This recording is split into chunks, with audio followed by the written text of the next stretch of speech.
నమస్తే, నేను మీ Teja. Iran America జరుగుతున్న యుద్ధం ఏదైతే ఉందో మిడిల్ ఈస్ట్ కంట్రీస్లో ముఖ్యంగా అమెరికా ఈరోజు చేతులు ఎత్తేసిందా ఇరాన్తో యుద్ధం చేయలేక? ట్రంప్ లొంగిపోయాడా? రీసెంట్గా ట్రంప్ తనకి సంబంధించిన అకౌంట్లో సోషల్ ట్రూత్ సంబంధించిన అకౌంట్లో ఒక పోస్ట్ పెట్టాడు. కాల్పుల విరామానికి సంబంధించి 5 రోజుల పాటు మిలిటరీగా ఏ స్ట్రైక్స్ చేయమని చెప్పి. అంటే 48 గంటల టైం ఇచ్చిన ట్రంప్ ఎందుకు సడన్ గా ఇట్లాంటి డెసిషన్ తీసుకున్నారు? దీని వెనకాల ఏదైనా వేరే రహస్యం దాగి ఉందా? దీనికి సంబంధించి క్లియర్ ఇన్ఫర్మేషన్ మనం తెలుసుకునేందుకు ప్రయత్నిద్దాం. మనతో పాటు డిస్కస్ చేయడానికి సీనియర్ జర్నలిస్ట్ దాము బాలాజీ ఉన్నారు, ఆయనతో మాట. నమస్తే సార్.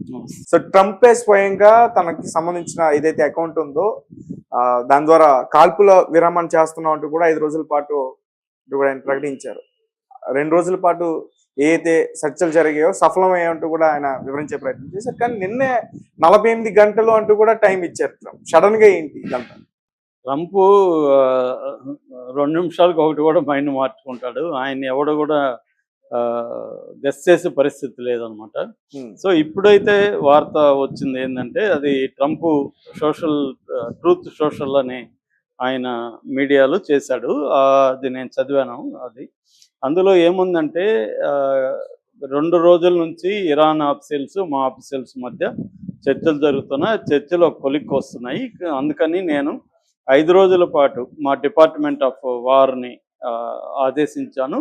5 రోజుల పాటు ఇరాన్లో మిలిటరీ స్థావరాల మీద కానీ లేకపోతే ఎనర్జీ ఫెసిలిటీస్ మీద కానీ దాడులు ఆపమని నేను చెప్పాను. 5 రోజుల పాటు మేము ఆపుతాము అనేది ఆయన ప్రకటించాడు. దానికి ఇప్పుడు ఇరాన్ సమాధానం ఇంకా ఇవ్వలేదు, ఎందుకంటే ఇప్పుడే వార్త వచ్చింది. సో ఇరాన్ కూడా ఐఆర్జిసి దీనికి సమాధానం ఇచ్చే అవకాశం ఉంది. అయితే ఇక్కడ కొన్ని పరిణామాలు చోటు చేసుకున్నాయి. నేను నిన్న 2 రకాల పరిణామాలని నిన్న చెప్పాను.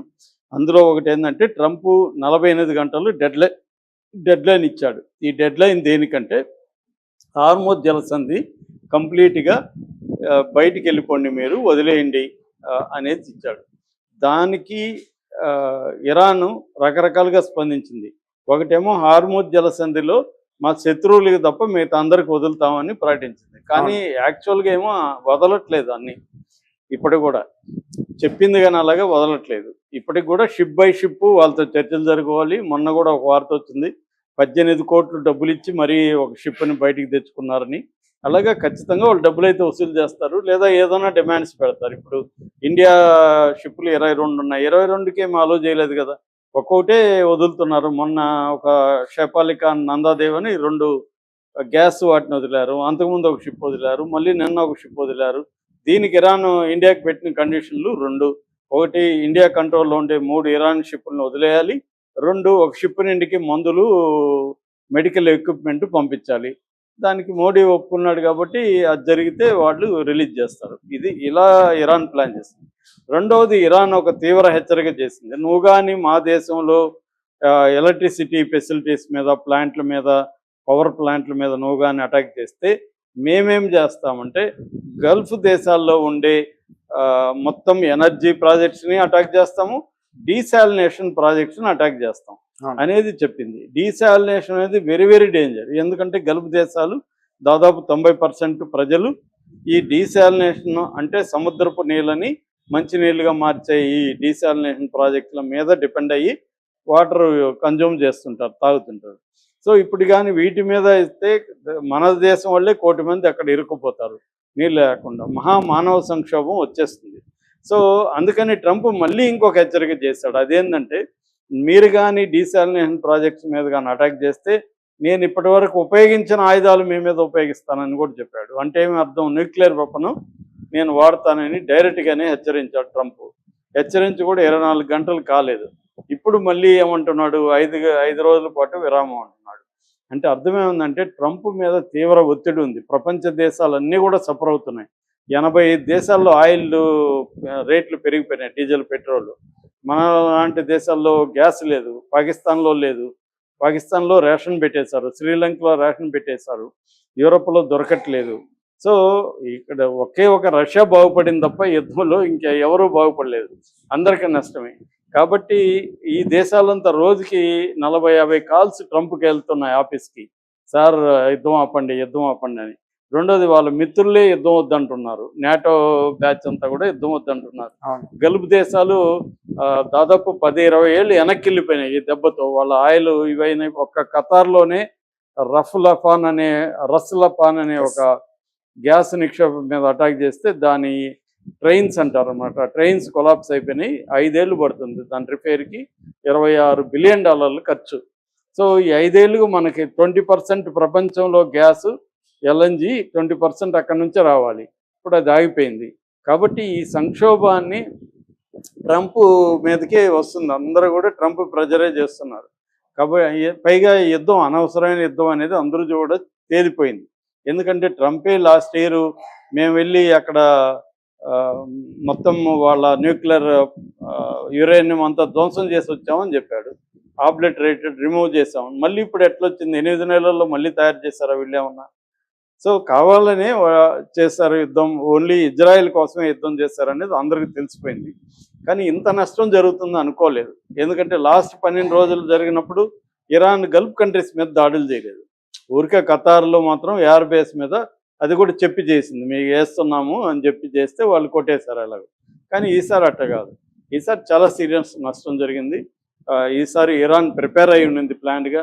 వాళ్ళ సుప్రీం లీడర్ని చంపేసిన, వాళ్ళ టాప్ లీడర్లు ఒక 40-50 మంది చనిపోయినా, 3 లేయర్ల లీడర్షిప్ని చంపేసిన ట్రంపే చెప్తున్నాడు.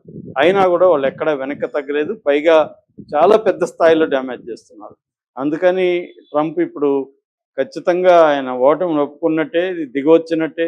అంటే ఇరాన్ని ఇంత స్థాయిలో బెదిరించిన ట్రంప్ ఇరాన్ ఎక్కడ తగ్గకుండా రివర్స్లో బెదిరించి డీసాలినేషన్ ప్రాజెక్ట్స్, ఎనర్జీ ప్రాజెక్ట్స్ అంటే పవర్ ప్రాజెక్ట్స్ ఇవన్నీ కొడతాననింది.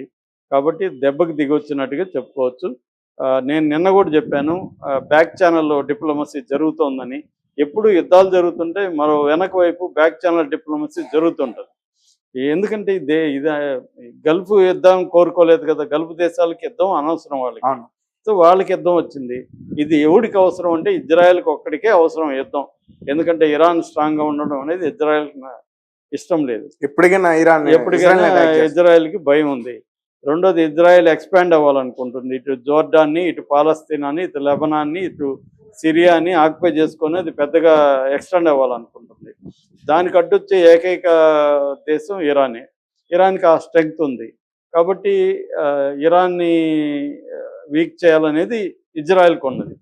దీనికి 20 ఏళ్ళ నుంచి అమెరికా ప్రెసిడెంట్ని ట్రై చేస్తూనే ఉంది, మీరు దిగండి అని. ఎవరు దిగలేదు. ట్రంపే మూర్ఖంగా దిగాడు. అతనికి ప్లాన్ లేదు, ఎగ్జిట్ ప్లాన్ లేదు, వ్యూహం లేదు, ఏమీ లేకుండా దిగాడు. ఇప్పుడు దీని నుంచి ఎలా బయటికి రావాలో అర్థం కావట్లేదు. రెండోది డొమెస్టిక్గా ఏంటి, అక్కడ ప్రెజర్ పెరుగుతుంది. రోజుకి $2 బిలియన్ ఖర్చు పెరుగుతుంది. ఇప్పటికే $50 బిలియన్ వరకు ఖర్చు పెట్టేశారు. అక్కడ ఈవెన్ వాళ్ళ మేక్ అమెరికా గ్రేట్ క్యాంప్ ఉంది, ఒక బ్యాచ్ ఉంది. వాళ్ళు కూడా ట్రంప్ని వ్యతిరేకిస్తున్నారు. ఎందుకంటే ఇతను ఎలక్షన్ క్యాంపెయిన్లో యుద్ధాలకు వ్యతిరేకంగా మాట్లాడాడు. ఆ తర్వాత కూడా నేను 8 యుద్ధాలు ఆపాను, నాకు నోబెల్ ప్రైజ్ చేయండి అని మాట్లాడిన వ్యక్తి సడన్గా ఇంత పెద్ద యుద్ధం చేయడం అనేది ఎవరికి కూడా ఇష్టం లేదు. రెండోది సైనికుల్లో కూడా వ్యతిరేకత వచ్చింది. ఎందుకంటే ఇజ్రాయెల్ కోసం మేమెందుకు చచ్చిపోవాలని అమెరికా సైనికులు అడుగుతున్నట్టు నిన్ననే రిపోర్ట్ వచ్చింది.